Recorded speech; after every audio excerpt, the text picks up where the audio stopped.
নমস্কার বন্ধুরা, আজ আমি আপনাদের সঙ্গে শেয়ার করব কাশ্মীরি চিকেন রেসিপি। তার জন্য আমি নিয়ে নিয়েছি এখানে মাংসটা আমি ধুয়ে ভালো করে পরিষ্কার করে নিয়ে নিয়েছি। এবার মাংসটাকে আমি ম্যারিনেট করে নেব। তার জন্য এখানে আমি দিয়েছি 1 চামচ হলুদ, 1 চামচ লঙ্কার গুঁড়ো আর দিয়েছি লবণ। এবার আমি ভালো করে মাংসটাকে ম্যারিনেট করে নেব। তারপর রেখে দেবো 1 ঘন্টার জন্য ফ্রিজে। তারপর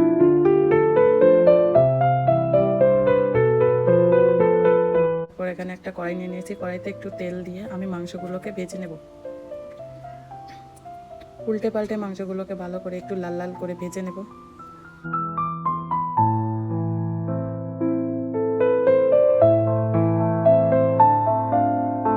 মাংসগুলো আমার ভাজা হয়ে গেছে। এবার আমি মাংসগুলো তুলে নেব। মাংসগুলো তুলে নেওয়া হয়ে গেছে। এবার আমি কড়াইতে আবারও দিয়ে দিয়েছি তেল। ফোড়নে দেব গোটা গরম মশলা দিয়ে তারপরে একটু ভাজা হলে দেব পেঁয়াজ কুচি। এখানে আমি 3টে মতো পেঁয়াজ কুচি দিয়েছি।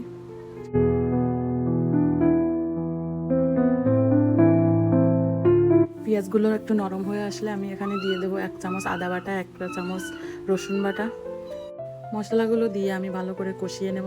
তারপর মশলাটা থেকে একটু তেল ছেড়ে আসলে আমি এখানে দিয়ে দেবো 2টো টমেটো বাটা। টমেটো বাটাটা দিয়ে আবারও কিছুক্ষণ নাড়াচাড়া করে কষিয়ে নেব।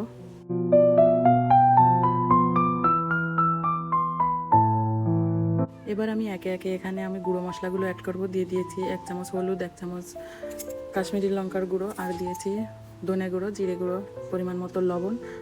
সমস্ত মশলাগুলোকে এবার আমি ভালো করে নাড়াচাড়া করে কষিয়ে নেব যাতে কাঁচা গন্ধটা চলে যায়।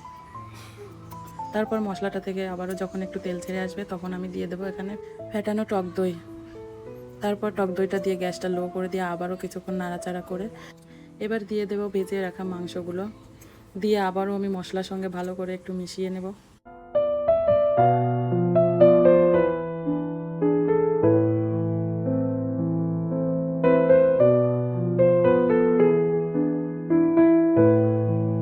মেশানো হয়ে গেলে দিয়ে দেবো গরম জল।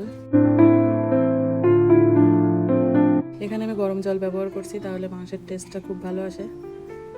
দিয়ে একটু নাড়াচাড়া করে দিয়ে দেবো ঢাকা।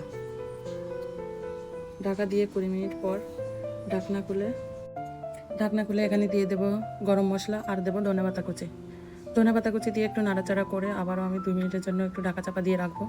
তারপরে ঢাকনা খুলেই সার্ভ করে নিলেই রেডি আমাদের কাশ্মীরি চিকেন রেসিপি।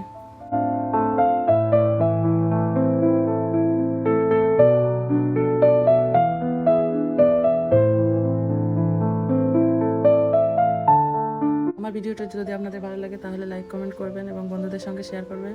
সবাই সুস্থ থাকবেন, ভালো থাকবেন। দেখা হবে নেক্সট অন্য কোনো রেসিপি নিয়ে।